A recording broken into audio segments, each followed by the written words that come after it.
2026 මගේ සෙටප් එකේ අප්ග්‍රේඩ් එක.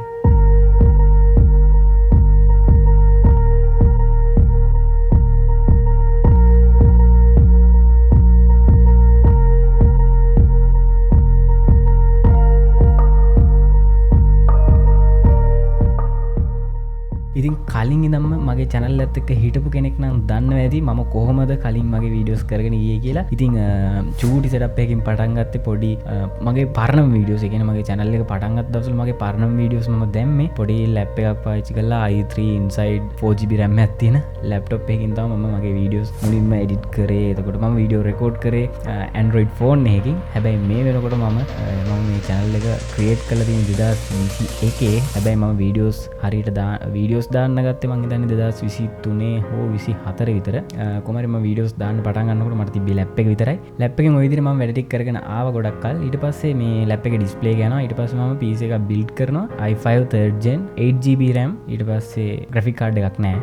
ඉතින් ඊට පස්සේ ওই විදිහට වැඩ කරගෙන ගිහිල්ලා මම පස්සේ මේකට graphic card එකක් ගන්නවා GTX 760 2GB graphic card එක. ඒකෙන් වැඩ කරගෙන යන ගමන් ඉඳලා මම මේකේ RAM එක 16 වෙනකන් upgrade කරගන්නවා. එතකොට මේ ළඟක් වෙනකම් මම පාවිච්චි කරේ ඔය i5 3rd gen PC එක.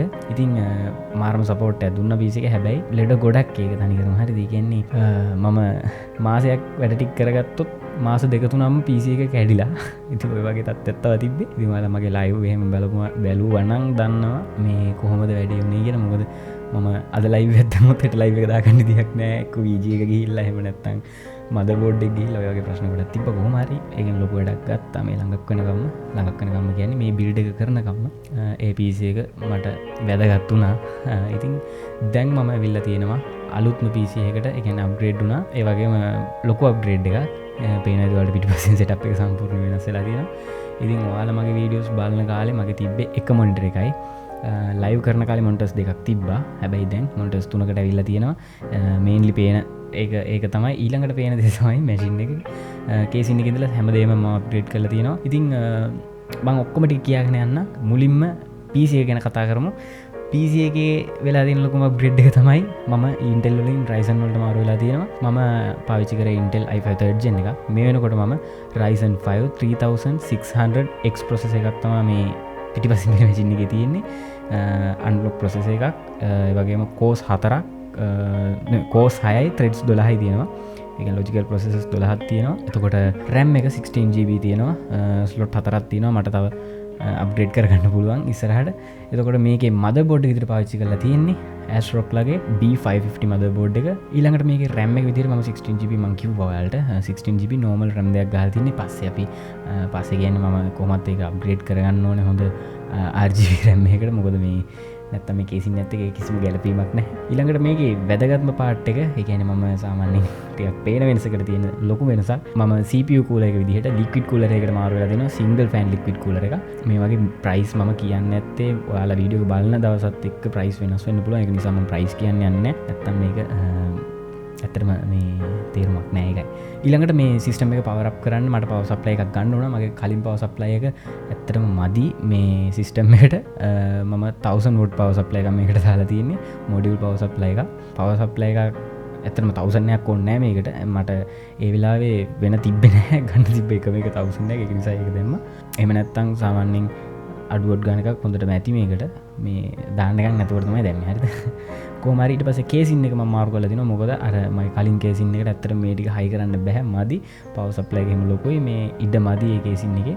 ඒ නිසා මම Golden Field ළගෙම මේ කේසින් එක ගත්තා. මට මේකේ බ්‍රෑන්ඩ් මොකක්ද මොඩල් එක නම් මතක නැහැ. කොහොම හරි 360 කේසින් කියන්නේ නේම කේසින් එක මේක. ඔයාලා පේන ඇති. හොඳට ඉඩ තියෙනවා. ෆෑන් 10ක් ගහන්න පුළුවන් මේ ෆෑන් මේ කේසින් එක ඇතුලේ. ඊළඟට මගේ graphic card එක විදිහට මම තෝරගත්තේ තිබ්බ බජට් එක හැටියට 1060 6GB එකක් තමයි පාවිච්චි කරලා තියෙන්නේ graphic card එක විදිහට. මොකද මේ තිබ්බ බජට් එක හැටියට යන්න පුළුවන් හොඳම කාඩ් එක තිබ්බ ඒක විතරයි මට. RTX එකට යන්න ඕමනා තියෙනවා. අපි ඉස්සරහට බලමු RTX එකට යන්න. දැන් මම නම් හරිම අමාරුයි RTX එකට යන්නේ. මොකද graphic card වල ගණන් දන්නේ නැති ඔයගොල්ලෝ.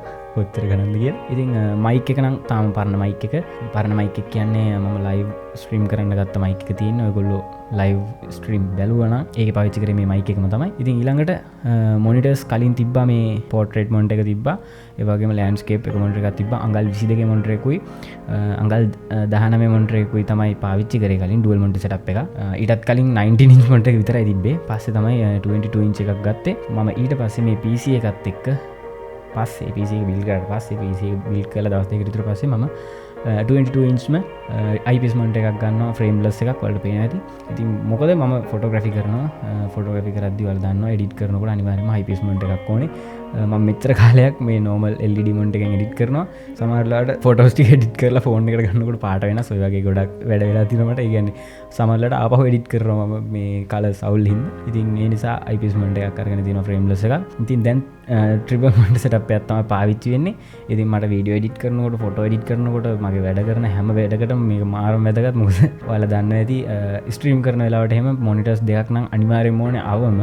මොකද සිංගල් මොනිටර් එකෙන් ස්ට්‍රීම් කරන්න හරිම අමාරුයි. හැබැයි මම කරා. මම ගොඩක් කල් කරා. ගොඩක් කල් කියන්නේ ස්ට්‍රීම් මහා ලොකු කාලයක් කරේ නෑ. ටික කාලයක් කරා. ඒ කාලේ වැඩි හරියක්ම මම කරේ කොහොමත් සිංගල් මොනිටර් එකෙන්.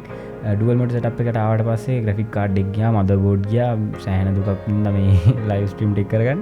ඊට පස්සේ සම්පූර්ණ මගේ රීච් එක දැන් බැහැලා තියෙන්නේ. මම දන්නවා හරිද? සම්පූර්ණ 0.